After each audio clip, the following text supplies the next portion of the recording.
Hello everyone, welcome back to my YouTube channel. इस video में हम स्टार्ट करेंगे चैप्टर 11 साइंस का, क्लास 9 का। इसमें होंगे notes plus full explanation of the chapter. तो स्टार्ट करते हैं। चैप्टर का नेम है साउंड, जैसा कि आप सबको पता है। स्टार्ट करते हैं। Sound is a form of energy which produces a sensation of hearing in our years.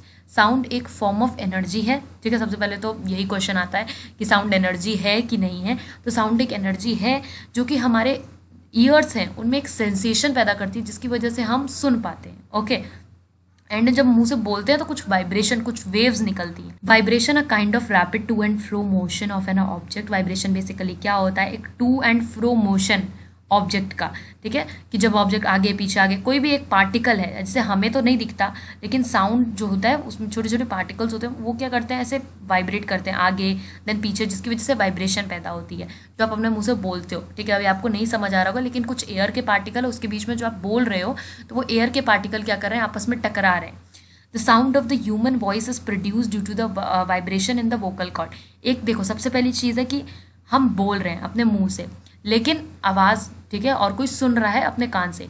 लेकिन जब हम ये जो साउंड प्रोड्यूस कर रहे हैं, कैसे, तो ये हमारे गले से ये साउंड आती है, ठीक है। हमारे वोकल कॉर्ड्स, जो नेक में हमारे वोकल कॉर्ड्स प्रेजेंट रहते हैं, ये वाइब्रेशन पैदा करते हैं जिसकी वजह से आप बोलते हो। फिर जो आप बोलते हो तो इससे क्या होता है, जो एयर में पार्टिकल्स हैं वो आपस में टकराते हैं। कैसे टकराते हैं, क्या टकराते हैं, क्या होता है, किसी के कानों तक वो कैसे पहुंचता है, वो भी अभी हम देखेंगे। ठीक है, अभी तो वाइब्रेशन का मतलब आपको समझ आना चाहिए कि जैसे वाइब्रेशन का मतलब, अगर एक ट्यूनिंग फॉक आपने लिया है, सॉरी, तो अगर आपने किसी भी बॉल से आप उसको करो तो वो वाइब्रेट होने लगेगी। Okay, propagation of sound. Propagation मतलब साउंड कैसे पहुंचती है, ठीक है। द मैटर और the substance through which sound is transmitted is called a medium.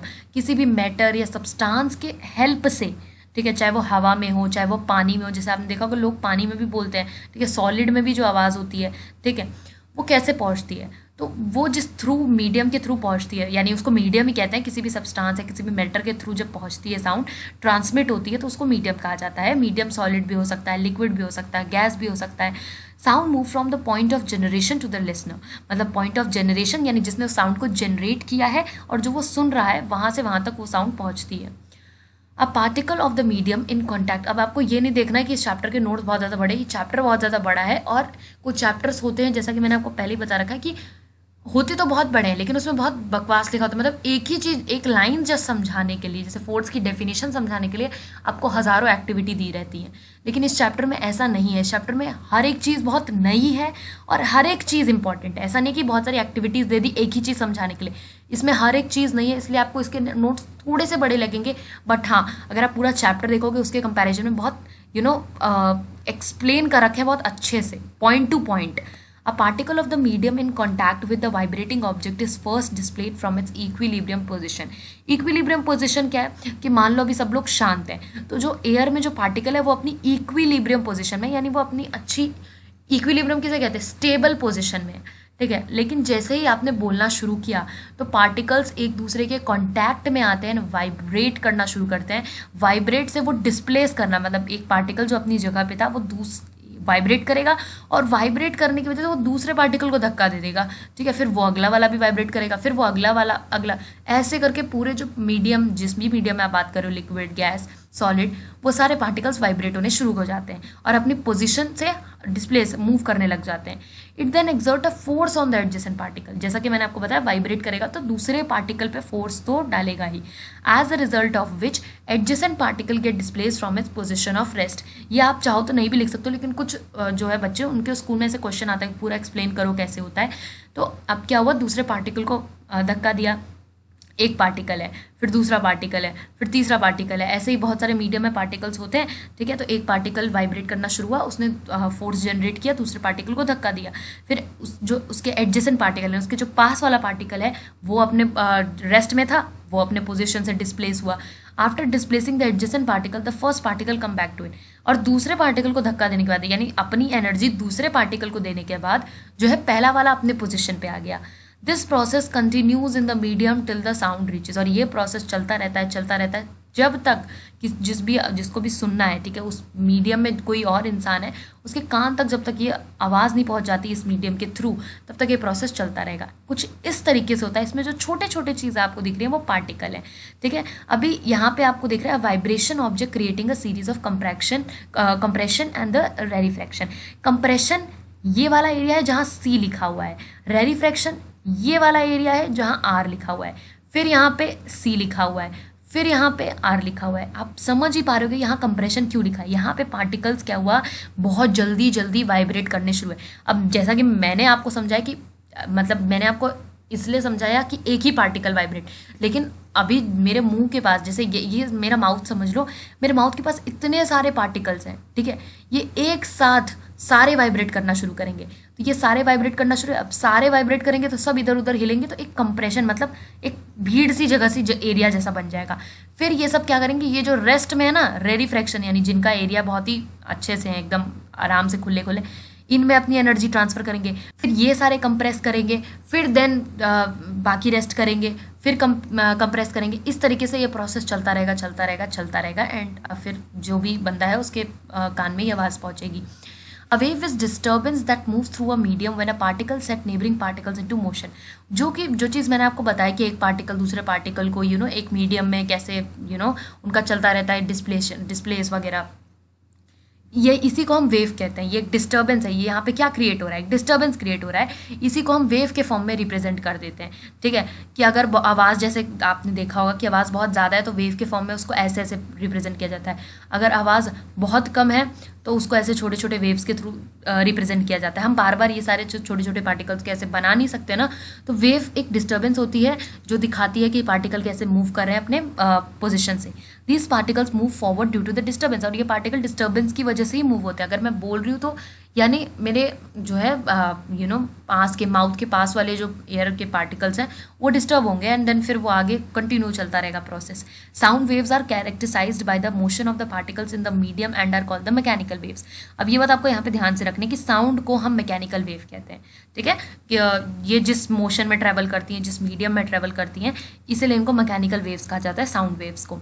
Air most common medium through which sound travel, सबसे कॉमन मीडियम है, ठीक है, जिसके थ्रू आप बात करते हो, सब कुछ कर सकते हो।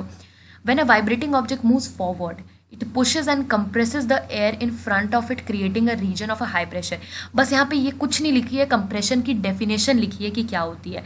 जब एक ऑब्जेक्ट वाइब्रेट करना शुरू होता है, वाइब्रेट कैसे करेगा, सबसे पहले तो आगे जाएगा, मतलब ये ऑब्जेक्ट वाइब्रेट करेगा तो टू एंड फ्रो मोशन आपने पढ़ा है ना, आगे जाएगा फिर ये वाइब्रेट करके पीछे आएगा। इसी तरीके से ऑब्जेक्ट्स वाइब्रेट करते हैं, पार्टिकल वाइब्रेट करते हैं। तो ये सबसे पहले मान लो फॉरवर्ड मूव हुआ। अब मैंने फिर वही चीज़ बोल रही हूँ, फिर वही एग्जांपल दे रही हूँ कि मेरे माउथ के पास, या ट्यूनिंग फ्रॉक का एग्जांपल आप ले लो, उसके आसपास जितने पार्टिकल होंगे वो सब एक साथ फॉरवर्ड मूव करेंगे। बिल्कुल यहाँ पे सब एक साथ जब फॉरवर्ड मूव करेंगे तो वो क्या करेंगे, एक दूसरे को पुश करेंगे, कंप्रेस हो जाएंगे, एंड वहाँ एक बहुत ही हाई प्रेशर बन जाएगा जिसको आप कंप्रेशन कहते हो और जिसको आप C से रिप्रेजेंट करते हो। When the vibrating object move backward, अब मान लो सारे के सारे जो हैं वो बैकवर्ड मूव किए तो क्या होगा, अब एक लो प्रेशर क्रिएट हो जाएगा जिसको आप कहोगे rarefaction. A series of compression and rarefaction is created in the air. यही जो सीरीज है ये हवा में कंटिन्यू होती है और क्रिएट होती रहती है। अब प्रेशर क्या होता है, the number of the particles of the medium in a given volume. एक वॉल्यूम में कितने पार्टिकल्स हैं। अभी जैसे साउंड है, ये प्रेशर वेव्स की तरह आप देख रहे हो, एक जगह कंप्रेस कर रही है, फिर रेरिफ्रैक्शन, फिर कंप्रेशन, फिर रेरिफ्रैक्शन, इस तरीके से। और यहाँ पे वेव्स के उससे रिप्रेजेंट किया गया है। यहाँ पे ये प्रेशर वाली लाइन है एंड ये टाइम वाली लाइन है, ओके, कि टाइम बढ़ता जाता है एंड प्रेशर कैसे यहाँ पे एक्ट कर रहा है। तो देखो प्रेशर यहाँ पे पॉजिटिव, आपको ये बात पता ही है ना कि ये वाला पॉजिटिव होता है, ये वाला नेगेटिव होता है। यहाँ पे कंप्रेशन हुआ तो वेव्स ऊपर, रेरिफ्रैक्शन हुआ तो वेव्स नीचे, फिर कंप्रेशन, फिर rarefaction, compression, rarefaction. More density of the particles in the medium give more pressure and vice versa. अच्छा, यहाँ पे क्या हुआ, पार्टिकल्स की डेंसिटी ज़्यादा हो गई थी जिसकी वजह से प्रेशर ज़्यादा बन रहा था। तो यहाँ पे आप प्रेशर ज़्यादा देख सकते हो। एंड फिर इसी तरीके से उल्टा, जहाँ पे जिसकी डेंसिटी कम वहाँ प्रेशर कम एंड वहाँ रेरिफ्रैक्शन। अब हम देखते हैं sound waves as a longitudinal waves, okay, कि साउंड वेव्स ये थे, ये ट्रांसवर्स वेव, और एक मैंने आपको बताया मैकेनिकल वेव। ये आपको याद रखना है कि साउंड की कैरेक्टरिस्टिक होती है कि साउंड मैकेनिकल वेव होता है और साउंड दोनों मतलब ट्रांसवर्स और लॉन्गिट्यूडनल दोनों होता है। तो तीन चीज़ें याद रखना, sound is a mechanical, transverse and the longitudinal wave. Transverse आपने ये देखी कि कैसे ट्रांसवर्स, यानी आप ऐसे याद रख सकते हो टी, टी में ऐसे ये जो ऊपर वाला होता है इसकी तरह याद रख सकते हो, टी में इस ट्रांसवर्स। अब लॉन्गिट्यूडनल में देखते हैं कैसे होता है। Sound waves are the longitudinal waves. Longitudinal wave in the slinky, बिल्कुल जैसे स्प्रिंग होता है उसी की तरह एक्ट करता है। The regions where the coil become closer are called the compression. फिर वही चीज़ बार बार लॉन्गिट्यूडनल में भी, जहाँ पे जो कॉइल्स होती हैं वो आपस में क्लोजर। अब यहाँ पे ध्यान से करना, वहाँ कंप्रेशन और रिफ्रैक्शन ट्रांसवर्ड वेव्स के फॉर्म में बताया था, यहाँ स्प्रिंग का आप एग्जाम्पल ले सकते हो, इसी को लॉन्गिट्यूडनल वेव्स की तरह आप ले सकते हो।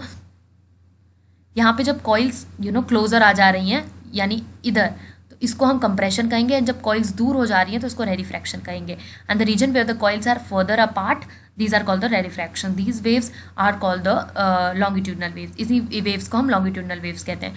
The particles do not move from one place to another. They oscillate back and forth about their position of the rest. और ऐसा नहीं कि particles move कर जाते हैं, मतलब अपनी जगह से, जैसे particle है पहले यहाँ था फिर वो यहाँ पहुँच गया, वाइब्रेट करते करते, ऐसा नहीं होता है। पार्टिकल बस क्या करता है, सारे पार्टिकल्स अपनी जगह होते हैं, A to Z सारे पार्टिकल, बस वो वाइब्रेट करते हैं, ठीक है, इधर से उधर, to and back and forth, बस, और वो कुछ नहीं करते। और इसी तरीके से साउंड जो है वो ट्रैवल कर जाती है। Individual particle move in a direction parallel to the direction of the propagation of the disturbance. मतलब जिस भी डायरेक्शन में डिस्टर्बेंस हुई, आपने जिस भी डायरेक्शन में बोलना शुरू किया, ठीक है, या फिर कोई साउंड प्रोड्यूस हुई, उसी डायरेक्शन में ये जो इंडिविजुअल पार्टिकल्स है ये पैरेलली ये डिस्टर्बेंस दिखाने लगेंगे, ठीक है। पैरेलली मतलब बिल्कुल ऐसे ऐसे, जैसे अभी आप ऊपर देख रहे थे इस तरीके से, यहाँ पे आप पैरेलली देख सकते हो कैसे डिस्टर्बेंस उसी सेम डायरेक्शन में क्रिएट करते जा रहे हैं। ओके, अब हम देख लेते हैं साउंड एज अ ट्रांसवर्ड वेव, जो अभी हमने ऊपर देख लिया था ऑलरेडी, ठीक है, कि यहाँ पे प्रेशर और डेंसिटी है, ऐसे ऐसे करके मतलब वेव के फॉर्म में ये डेंसिटी वेरिएशन है। ये मान लो स्पीकर है, स्पीकर से ऐसे साउंड निकली, ठीक है, तो ये कंप्रेशन क्रिएट हो रहा है यहाँ पे। फिर यहाँ पे आप ये पूरा देख सकते हो, इतने पूरे एरिया में ये कंप्रेशन क्रिएट हो रहा है जब ये वेव ऊपर जा रही है, जब ये सारे पार्टिकल्स आपस में बहुत ज़्यादा क्लोज हैं, जब यहाँ हाई प्रेशर क्रिएट हो रहा है, एंड ये रेरिफ्रैक्शन वाला area. Transfer wave, when particles oscillate up and down about their mean position as the wave travel. अभी हमने आपको वही बोला कि ट्रांसफर वेव का मतलब होता है, अभी बहुत बच्चे क्या करते हैं कि लॉन्गिट्यूडनल का मतलब होता है ऐसे लॉन्ग, ठीक है, तो उनको लगता है कि पार्टिकल्स अप एंड डाउन यहाँ पे ट्रेवल करेंगे। नहीं, पार्टिकल्स जो है लॉन्गिट्यूडनल में बैक एंड फोर्थ ट्रेवल करते हैं एंड ट्रांसवर्स में अप एंड डाउन। बस यही ध्यान रखना आपको डेफिनेशन में, अपनी जो भी मीन पोजीशन है, ठीक है, उससे बिल्कुल अप एंड डाउन ट्रेवल करेंगे और उसी को हम ट्रांसफर वेव कहते हैं। Individual particle of the medium move about their mean position in a direction perpendicular to the direction of the wave propagation. अब यहाँ पे आपको ध्यान से समझना है कि हर एक जो पार्टिकल है, इंडिविजुअल पार्टिकल मीडियम में, जो भी आपका मीडियम है, उसमें क्या करेगा, वो अपनी मीन पोजीशन से क्या होगा, बिल्कुल परपेंडिकुलर मूव करना शुरू करेगा। यहाँ पे आप देख ही सकते हो कि कैसे ये जो प्रेशर है ये परपेंडिकुलर है किसके, टाइम के, तो ये बिल्कुल ऊपर नीचे बस मूव करेगा, टाइम के साथ आगे बढ़ता चला जा रहा है, क्योंकि ऐसे एक ही जगह पे तो सारा कुछ नहीं हो सकता ना टाइम पे, तो टाइम के हिसाब से उसको आगे आगे चलते जाना है, लेकिन है कैसे, perpendicular. Example, dropping a pebble in a pond, the wave seen on the water surface, light is transferred wave but it is not a mechanical wave। अच्छा, जब आप पेबल जब पॉन्ड पे फेंकते हो तो आप उसमें देखते हो वेव्स निकलती हैं, ओके, तो वो क्यों निकलती, क्योंकि जो लिक्विड में जो एयर के पार्टिकल्स हैं, मतलब लिक्विड में जो पार्टिकल्स हैं वो किस तरीके से वो वेव्स क्रिएट कर रहे हैं, वहाँ पे जो पार्टिकल्स हैं वो अप एंड डाउन ट्रैवल करना शुरू कर दिए। लाइट इज़ अ ट्रांसफर, और अब यहाँ पे ध्यान रखना एक और चीज़ कि लाइट ट्रांसफर वेव होती है बट लाइट मैकेनिकल वेव नहीं होती। साउंड मैकेनिकल वेव होती है, ट्रांसफर वेव होती है लॉन्गिट्यूडनल। एंड एक चीज़ यहाँ पे और, जो भी हम ये कि जो साउंड होती है वो सॉलिड में बहुत कम ट्रैवल कर पाती है, लिक्विड में थोड़ा ज़्यादा कर पाएगी, एंड गैस में सबसे ज़्यादा साउंड ट्रैवल करती है। अब हम यहाँ बात करेंगे कैरेक्टरिस्टिक्स ऑफ द साउंड, कि साउंड की क्या कैरेक्टरिस्टिक होती है। जैसे कुछ लोग ऊंचा बोलते हैं, कुछ लोग बहुत तेज़ बोलते हैं, ठीक है, तो ये सब चीज़ें characteristics of a sound wave. कुछ लोग बहुत कम टाइम में बहुत ज़्यादा बोल जाते हैं, तो frequency, amplitude and speed. The peak is the region of the maximum compression. Maximum compression का मतलब, जैसा कि मैंने अभी आपको बताया कि पीक यानी अगर ये पॉजिटिव, ये वाला आपका पॉजिटिव होता है, अगर यहाँ पे ये आपकी पीक बहुत ऊपर जाती है तो इसका मतलब बहुत ज़्यादा कंप्रेशन हुआ है। The valley is the lower, और अगर वैली जो नीचे वाला होता है उसको आप वैली बोलते हो, इसको आप पीक बोलोगे, और जो नीचे होती है, नीचे जाती है, उसको आप, अगर ये वैली बहुत नीचे गई है तो इसको आप रेरिफ्रैक्शन, यानी बहुत ज़्यादा रेरिफ्रैक्शन हुआ है, ठीक है। Valley is the lower portion of the curve. Lower portion ऐसा नहीं बोला गया है कि कम रेरिफ्रैक्शन, लोअर पोर्शन बोला गया कि जो नीचे वाला हिस्सा होता है उसको आप वैली कहते हो, एंड उसको आप वो वाले जो एरिया होता है वो रेरिफ्रैक्शन को रिप्रेजेंट करता है, रेयर फ्रैक्शन। आप रेयर फ्रैक्शन करो, रेरिफ्रैक्शन करो, जो भी, मैं स्टार्टिंग से रेरिफ्रैक्शन बोल रहा हूँ, I know that. A peak is called the crest and valley is called the trough of a wave, ठीक है। तो पीक को जो है हम बोलते हैं क्रेस्ट, एंड वैली को बोलते हैं ट्रफ, यानी ऊपर वाले को बोला जाएगा क्रेस्ट, फिर trough, crest trough, crest trough, इस तरीके से। एंड क्रेस्ट में CRU ना लिख देना, CRE ही है। The distance between two consecutive compression and the two consecutive rarefactions is called the wavelength. जो डिस्टेंस होती है दो लगातार कंप्रेशन एंड दो लगातार रिफ्रैक्शन के बीच में, उसको हम वेवलेंथ कहते हैं। अब क्या होता है इसको हम फिर से समझेंगे, बस ये देख लो अभी पहले जल्दी से कि वेवलेंथ जो होता है उसकी जो किस सिंबल से उसको रिप्रेजेंट करते हैं, कुछ इस तरीके से। एंड इस सिंबल का नाम होता है लैम्डा। इट्स ऐसा यूनिट इज मीटर। इस सिंबल का नाम है लैम्डा। ये लैम्डा सिंबल वेवलेंथ को रिप्रेजेंट करने में काम आता है। अब यहाँ पे क्या होता है, हम यहाँ पे ये फर्स्ट ये वाला जो पॉइंट है वो समझते हैं कि आपका नॉर्मल है वेव्स, यहाँ पे आपने बनाई ऊपर नीचे यहाँ पे। The distance between two consecutive compression, यानी ये जो दो कंसेक्यूटिव कंप्रेशन है, ठीक है, यहाँ से इसके पीक से लेकर के इसके पीक तक, इसको कहेंगे वेवलेंथ, एक वेवलेंथ।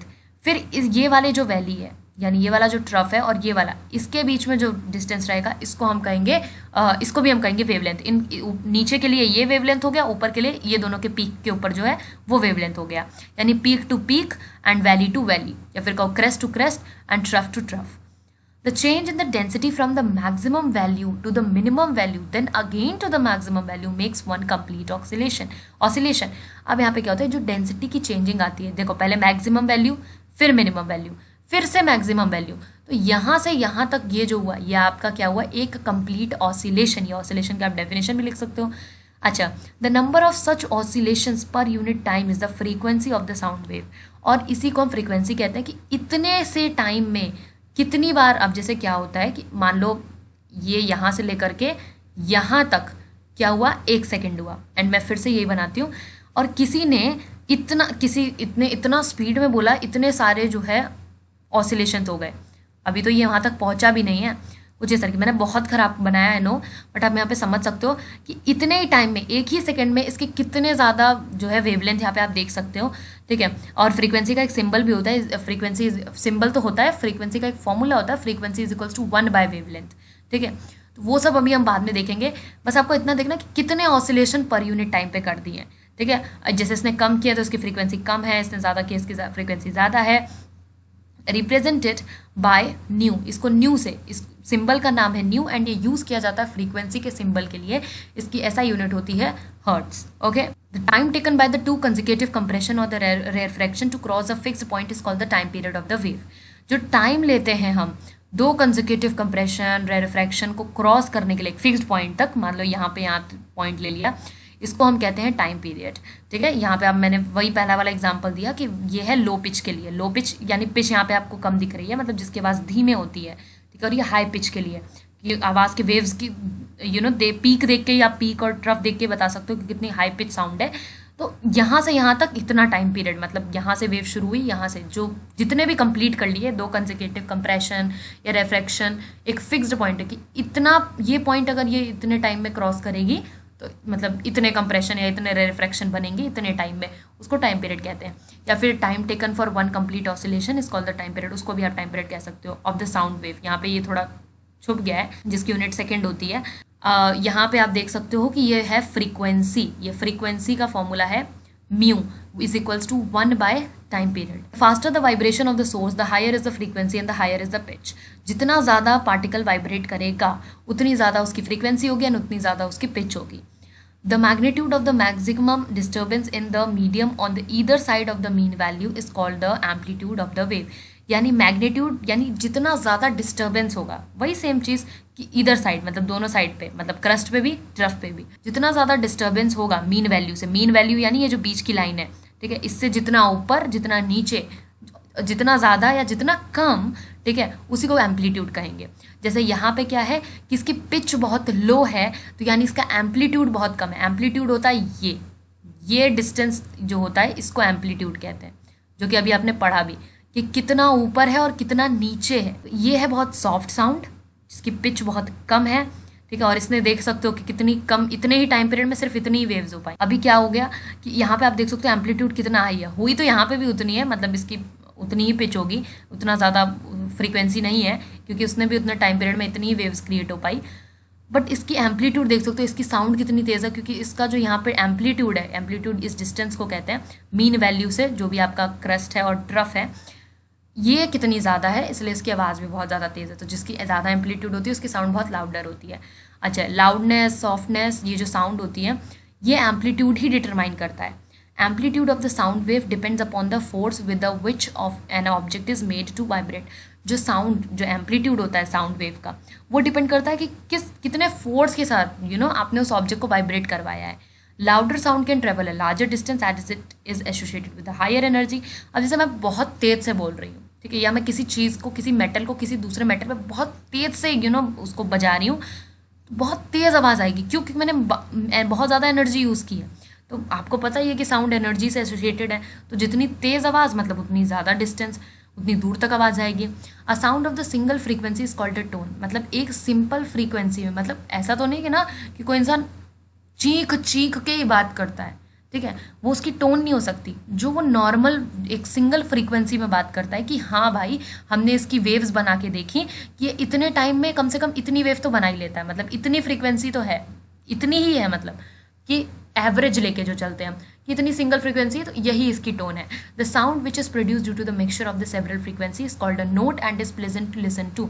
अच्छा, एक ऐसी साउंड जो कि बहुत सारी फ्रीक्वेंसी के को मिला के बनाई गई है उसको नोट कहते हैं। मतलब म्यूजिक्स में जो आप ये गाने सुनते हो इसको नोट्स कहा जाता है, एंड बहुत खुश होते हो आप सुन के, ऑब्वियस बात है। नॉइज एक बहुत ही अनप्लेजेंट साउंड होती है। Music is pleasant plus sound plus rich quality होती है, ठीक है, अच्छी क्वालिटी भी होती है म्यूजिक की और उसमें साउंड भी बहुत अच्छा होता है। स्पीड देख लेते हैं साउंड का। Distance at which a point on the wave such as a compression और the reflection travels per unit time.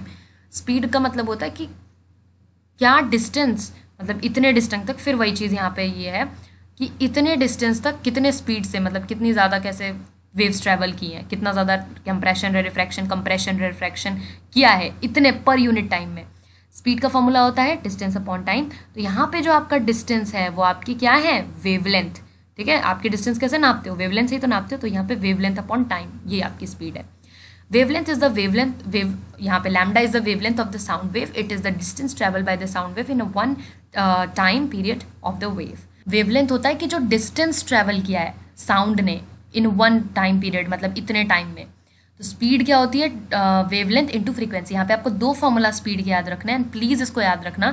एक होता है स्पीड जो कि डिस्टेंस अपॉन टाइम होता है, डिस्टेंस की जगह आपको लैम्डा लगाना है, एंड एक होता है speed is equals to wavelength into frequency.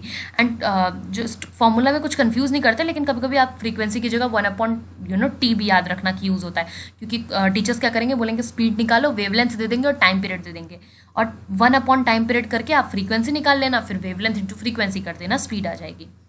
The amount of the sound energy passing each second through the unit area is called the intensity of the sound. अब intensity आपको लगभग सब कुछ सेम लग रहा होगा, लेकिन सब कुछ अलग है। एम्पलीट्यूड जैसे वो डिस्टेंस था, फ्रीक्वेंसी यानी इतने टाइम पीरियड में कितनी वेवलेंथ हो जा रही है, ठीक है, इतने टाइम पीरियड में, या ऐसे भी याद रख सकते हो फॉर्मूले से कि फ्रीक्वेंसी टाइम पीरियड से एसोसिएटेड है, ठीक है। फिर वेवलेंथ क्रस्ट और दो क्रस्ट के बीच में, दो ट्रफ्स के बीच में डिस्टेंस, ये सब कुछ वही एक ग्राफ से ही आप देख सकते हो, लेकिन सबके नाम यहाँ पे आपको अलग अलग दिख रहे हैं। The amount of the sound, की कितनी साउंड एनर्जी हर एक सेकेंड एक एरिया से पास हो रही है। ऑब्वियस सी बात है कि मैं अगर एक इंसान बहुत दूर खड़ा है, ठीक है, और मैं यहाँ से कुछ बोल रही हूँ, तो वहाँ जाते जाते आवाज़ धीरे क्यों हो जा रही है, क्योंकि धीरे धीरे जितने एरिया से पास करती जा रही है वो एनर्जी धीरे धीरे धीरे कम होती जा रही है। एट द एंड साउंड एक एनर्जी तो है। जैसे आप काम करते करते थक जाते हो 1-2 घंटे बाद, कोई भी काम करो आप, ठीक है,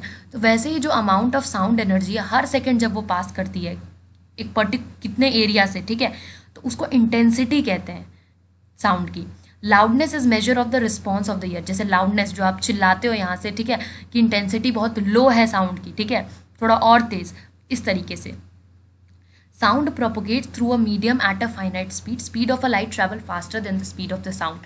अच्छा, साउंड ट्रैवल करती है एक फाइनाइट स्पीड पे, और जो लाइट की स्पीड होती है, ये हमेशा ये पॉइंट्स टू रिमेंबर है कि स्पीड ऑफ लाइट बहुत ज़्यादा होती है साउंड की स्पीड से। जो स्पीड ऑफ साउंड होती है medium depends on the temperature of the medium, and जो साउंड की जो स्पीड होती है वो टेम्परेचर पे डिपेंड करती है। जैसे ऐसा आपने देखा ही होगा कि ठंडियों वगैरह में आवाज़ का फ़र्क और गर्मी में आवाज़ का फ़र्क, टेम्परेचर लो हाई होने से साउंड की जो स्पीड होती है उस पर फ़र्क आता है। The speed of the sound decreases when we go from the solid to gases. जब ये हमने पहले ही बता दिया था कि जब आप सॉलिड से गैसेस पे जाते हो तो जो साउंड की स्पीड होती है वो कम होती है। कोई भी मीडियम हो, जब भी टेम्परेचर इंक्रीज करेगा तो साउंड जो है वो इंक्रीज करेगी। Okay, the direction in which the sound is incident and is reflected make equal angle with the normal to the reflecting surface. अब यहाँ पे लाइट की तरह जस्ट बताया और कुछ नहीं बताया कि यहाँ पे आपने क्लॉक रख दिया एंड यहाँ पे आपने एक ट्यूब रख दी, ठीक है, एंड यहाँ पे एक नॉर्मल लाइन बना दी और यहाँ पे वॉल टकराने के लिए कि आवाज़ टकरा के वापस आएगी, एंड यहाँ पे फिर से आपने एक ट्यूब रख दिया ताकि आवाज़ एकदम उस ट्यूब से ट्रेवल इधर उधर बिखर ना जाए आवाज़, क्योंकि पार्टिकल्स तो पूरे एयर में है। फिर आपने यहाँ पे अपना ऐसे ही सुनने के लिए अपना कान लगाया, तो अब जैसे ही क्लॉक रिंग की तो यहाँ से साउंड गई एंड वॉल से टकराई एंड सेम एंगल से, क्योंकि आपने एंगल सेम रखा है, ठीक है, इधर भी एंगल सेम इधर भी एंगल सेम, आवाज़ टकरा के उतनी ही सेम आपके आवाज़ में मतलब आपके कान में सुनाई दी, ठीक है, रिफ्लेक्ट करके इंसिडेंट किया, ठीक है, एंड फिर वो वापस जब रिफ्लेक्ट होके आई तो वो इक्वल एंगल बना रहे थे नॉर्मल के साथ, एंड ये सारे सेम प्लेन पे ही हैं, ठीक है, मतलब सब कुछ टेबल पे ही रखा है जैसा कि आप देख सकते हो। पॉलिश्ड और rough obstacle is needed for the reflection, मतलब यहाँ पे आप कोई स्मूथ ऑब्जेक्ट नहीं रख सकते, मेरा रख दिया, ठीक है, यहाँ पे एकदम पॉलिश्ड एकदम रफ ऑब्स्टेकल आपको रखना है, ठीक है, मिरर वैसे आप रख सकते हो, लेकिन कोई एकदम स्मूथ हो गया और ओपेक भी है तो ऐसा कुछ नहीं रख सकते आप। इको, व्हेन वी, इको क्या होता है, जब हम चिल्लाते हैं, व्हेन वी शाउट और clap near a suitable reflecting object, एक हाँ कि जैसे वही फिर से पॉलिश्ड और रफ ऑब्स्टेकल के सामने आप चिल्ला रहे हो, ठीक है, शाउट कर रहे हो, क्लैप कर रहे हो, सच एस कोई बहुत बड़ी बिल्डिंग हो गई या माउंटेन हो गया, we hear the same sound again, हमको वो साउंड वापस सुनाई देती है, इसको कहते हैं echo. The sensation of the sound persist in our brain for about 0.1 second, and ये जो आवाज़ ये हमारे दिमाग में चलती रहती है कितने टाइम के लिए, 0.1 सेकेंड के लिए। अब मान लो कि जो टाइम है between the time interval between the original sound and the reflected one must be at least 0.1 second, ठीक है, क्योंकि वो टाइम ही उतना लगता है टकरा के वापस आने में। तो आपने यहाँ से बोला और वो साउंड आपके कान में आके वापस पड़ी, तो इस दोनों के बीच में टाइम होता है कितने का, 0.1 सेकेंड का। स्पीड कितनी थी, आपने चिल्लाया कितने स्पीड से, 344 मीटर पर सेकेंड। टेम्परेचर क्या था, 22 डिग्री सेल्सियस हवा में। तो टोटल डिस्टेंस कितना हुआ, अभी जैसे speed is equals to distance upon time आपने पढ़ रखा है, तो distance is equals to speed into time आपने कर दिया, तो स्पीड और जब आपने टाइम को मल्टीप्लाई किया तो ये पता लगा कि आवाज़ इतनी दूर से टकरा के वापस आई है, मतलब आवाज़ हमने यहाँ से बोला और 34.4 मीटर गई फिर वापस वहाँ से टकरा के आई, तो इससे आप निकाल सकते हो, वही ऊपर वाले ही फॉर्मूले थे। Echoes can be heard more than once due to the successive और द मल्टीपल रिफ्लेक्शन, एंड बहुत सारे रिफ्लेक्शन के कारण, मतलब यहाँ पे कुछ भी ऑब्जेक्ट है एंड आवाज़ आपने बोला फिर रिफ्लेक्ट करके वापस आई, फिर गई, फिर वापस आई, ठीक है, तो इकोज इसलिए हेड हो सकते हैं, मतलब बार बार आपको अपनी आवाज़ सुनाई दे सकती है। The rolling of the thunder such as the cloud and the land, जो इसमें आपको थंडर का एग्जाम्पल ले सकते। Reverberation, the repeated reflection that result in the persistence of the sound is called the reverberation. अब यहाँ पे क्या होता है, जब ये जो रिफ्लेक्शन है, ठीक है, ये एकदम रिपीट होता रहे, ठीक है, रुक के ना आए, ये तो आपको इको तो होता है कि जब कोलाइड कर करके वापस आता है, एंड रिवर्बरेशन होता है कि जब साउंड रुक नहीं रही है वापस आपको आपकी आवाज़ सुनाई दे रही है। सो इकोज और रिवर्बरेशन में अंतर क्या है, ये हम ऐसे समझते हैं। फॉर एग्जाम्पल, आपने गए, माउंटेन्स हैं आपके आसपास और आपने चिल्लाया, ठीक है, कि आपने चलो फॉर एग्जाम्पल क्रिकेट बोला, ठीक है, तो वो आवाज़ आएगी क्रिकेट क्रिकेट क्रिकेट, ठीक है, ऐसे बार बार आती रहेगी वो आवाज़। रिवर्बरेशन क्या होता है कि आपने अगर एक बार चिल्लाया क्रिकेट तो वो क्रिकेट क्रिकेट मतलब वो आवाज़ आ रही है, मतलब वो आवाज़ जा नहीं रही है, वहीं आसपास है, ठीक है, इस तरीके से होता है, मतलब उस आवाज़ को आपकी सराउंडिंग एब्जॉर्ब होने में टाइम ले रही है, समझ रहे हो। रिपीटेड रिफ्लेक्शन के कारण वो आवाज़ गूंज रही है, ओके। एंड जब इको में क्या हो रहा था कि आपको वही वो वर्ड, फॉर एग्जांपल वो पर्टिकुलर वर्ड वही आपको रिपीटेड वो वर्ड आपको पूरा बार बार सुनाई दे रहा था, ओके। यहाँ पे जो वर्ड आपने एक बार बोल दिया, मतलब उसका जो एंड वाला है वो रह जा रहा है। To reduce a reverberation, I hope आप समझ पा रहे होगे, the roof, seat materials and walls of the auditorium are covered. जब आप एक खाली घर में जाते हो तो वहाँ पे आपको रिवर्बरेशन सुनाई देता है, क्यों, क्योंकि वहाँ पे कोई सामान नहीं होता, कुछ भी नहीं होता जो आप एनर्जी एब्जॉर्ब कर सके, जिस तरीके से आप चिल्लाते हो, क्योंकि साउंड एक एनर्जी है, ठीक है। तो कोई यहाँ पे ऑब्जेक्ट नहीं है आपके पास, कोई सोफ़ा, कोई चेयर, कुछ नहीं है। लेकिन जब आपके घर में चीज़ें आ जाती हैं, छत आ जाती हैं, सीट बैठने की चीज़ें आ जाती हैं, जैसे ऑडिटोरियम में जब दीवारें आ जाती हैं या चेयर्स आ जाते हैं, जब ये कुछ एब्जॉर्बेंट्स आ जाते हैं ना, तो फिर धीरे धीरे आवाज़ कम होती है, क्योंकि ये सब एब्जॉर्ब कर लेते हैं। कंप्रेस्ड फाइबर बोर्ड, ऐसे वैसे ये जो साउंड एब्जॉर्बर जैसी चीज़ें आती भी हैं कि जिस पर बहुत आवाज़ गूंजती है ना, भले ही चाहे जितनी चीज़ें रख दो, वहाँ पे आप ये सब लगा सकते हो, फाइबर बोर्ड, रफ प्लास्टर, ठीक है, ड्रेपरीज, ताकि आवाज़ कम गूंजे। Use of multiple reflection of the sound. अब हम यहाँ पे यूजेस देखेंगे मल्टीपल रिफ्लेक्शन की, कैसे यूज़ करते हैं लोग। जैसे मेगाफोन्स हो गए, लाउड हेलर्स हो गए, horns, musical instrument, trumpet, shehnais send sound in a particular direction without spreading in all direction. तो अभी हम इन सब का यूज़ करते हैं ताकि साउंड एक पर्टिकुलर डायरेक्शन में जाए, बिना हर जगह फैले, क्योंकि हर जगह फैल जाएगी तो थोड़ी कम दूर तक पहुंच पाएगी।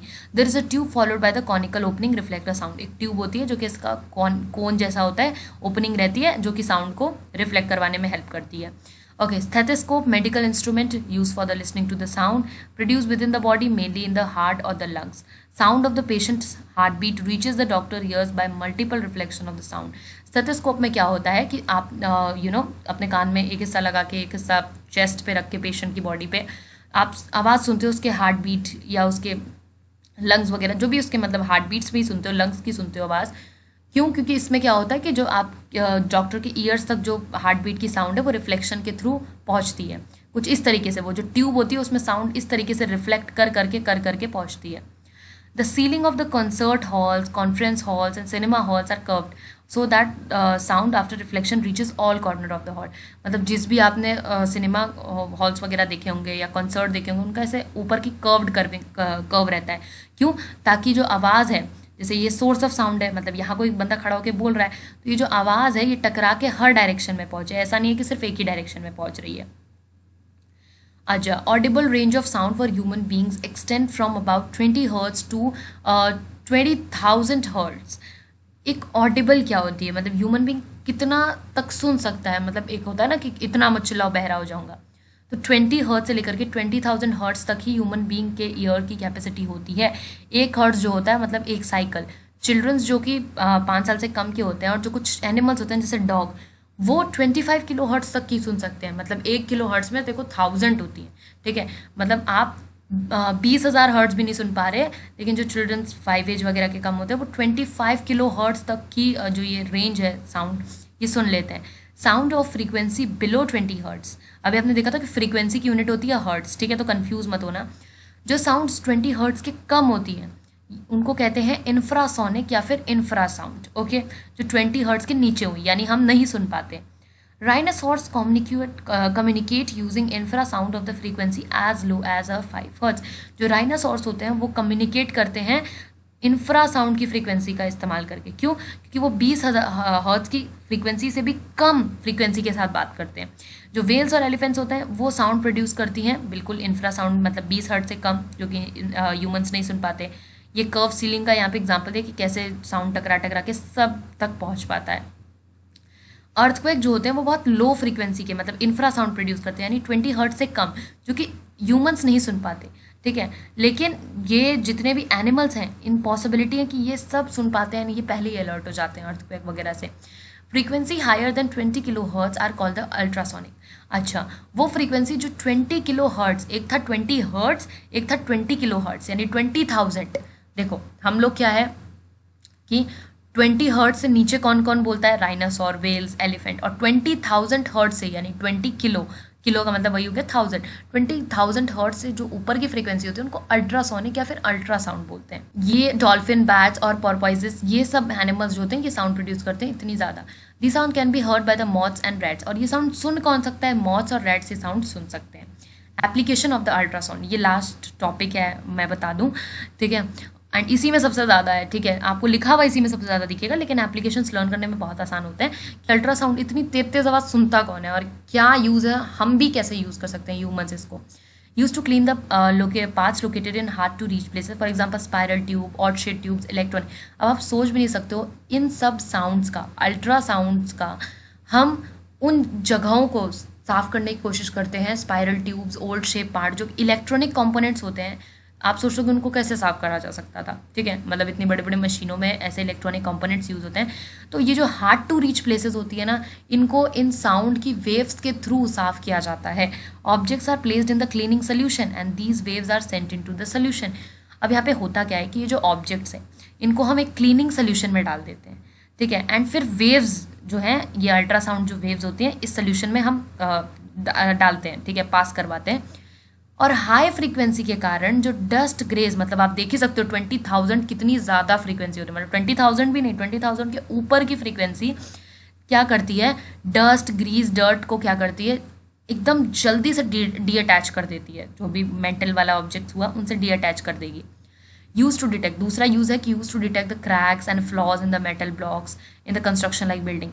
अच्छा, कोई बिल्डिंग आपने मतलब उसमें कंस्ट्रक्ट करनी है, उसमें मेटल वगैरह का यूज़ है, बड़े बड़े मेटल ब्लॉक्स का, आपको ये देखना है कि कोई क्रैक तो नहीं है, तो क्या करोगे, तो ये अल्ट्रासाउंड वेव्स पास करवाई जाती हैं।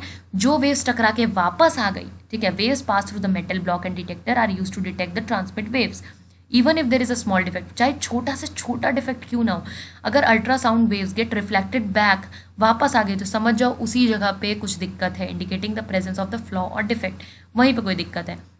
Longer wavelength sound can not be use for such purposes, लेकिन ये जो लॉन्गर वेवलेंथ की साउंड होती है ये इन पर्पसेस के लिए यूज नहीं की जा सकती, as it will bend around the corners of the defective location. Basically क्या होगा कि जो लॉन्गर वेवलेंथ की जो साउंड्स होती हैं ये क्या करेंगी, इनको हम अपने ह्यूमंस पर्पसेस के लिए नहीं यूज कर सकते। इसमें क्या होता है, waves are made to reflect from various parts of the heart and form the image of the heart. तो अब इकोकार्डियोग्राफी क्या होता है कि इसमें वेव्स क्या करती हैं, रिफ्लेक्ट करके, मतलब हार्ट की इमेज लेनी है तो वहाँ से वेव्स रिफ्लेक्ट करके आएंगी और एक हार्ट का इमेज तैयार करके आपको दे देंगी।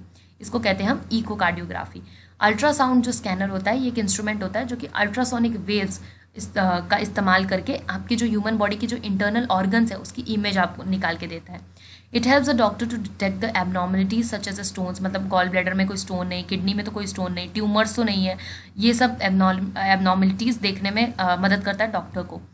अल्ट्रासोनोग्राफी क्या होती है, waves travel through the tissue and get reflected back from a region and when there is a change of a tissue density. अब यहाँ पे क्या होता है, बेसिकली जो वेव्स होती हैं वो टिश्यू के थ्रू ट्रेवल करती हैं एंड मान लो किसी रीजन में कोई दिक्कत वगैरह है वहाँ से रिफ्लेक्ट करेंगी and when there is a change in the tissue density, जहाँ पे भी डेंसिटी में थोड़ा बहुत चेंज दिखा, उसको इलेक्ट्रिकल सिग्नल्स में कन्वर्ट करके उसका जो ऑर्गन का जो इमेज है वो क्रिएट करेंगे एंड इस इमेज को मॉनिटर और प्रिंट उधर दिखा देंगे। Ultrasonography examination of the foetus during the, ये आप अल्ट्रासोनोग्राफी करते हो फीटस में जो है प्रेगनेंसी के टाइम में, ताकि कोई कॉन्जाइनल या कोई जेनेटिक एबनॉर्मलिटी तो नहीं है, ठीक है, चाइल्ड में। अल्ट्रासाउंड क्या होता है, break small stones formed in the kidneys into the fine grains which later get flushed out with the urine. Ultrasound का इस्तेमाल एक और चीज़ में होता है कि जो भी स्टोन्स है किडनी में उनको ब्रेक करने में, मतलब इतनी स्ट्रॉन्ग वेव्स हैं, ऑब्वियस सी बात है 20,000 हर्ट्ज से ऊपर की हैं, आई होप आपको याद हो गया अगर मैंने इतनी बार बोला है, ठीक है, कि इन स्टोन्स को ब्रेक करके एकदम छोटे छोटे ग्रेन्स में जो फिर बाद में यूरिन के साथ फ्लश्ड आउट हो जाता है। सो आई होप आपको ये चैप्टर समझ आया होगा, आपको क्लियर होगा पूरा चैप्टर, ठीक है। जैसा कि मैंने पहले ही बताया था कि चैप्टर में इंपॉर्टेंट चीज़ें ज़्यादा है रेदर देन फालतू चीज़ें, हर एक चीज़ इंपॉर्टेंट है। तो आई होप आपको ये चैप्टर क्लियर होगा। कोई भी डाउट हो, कैसा भी डाउट हो, आप कमेंट कर सकते हो। इस वीडियो के लिए इतना ही, मिलेंगे नेक्स्ट वीडियो में। Thank you very much.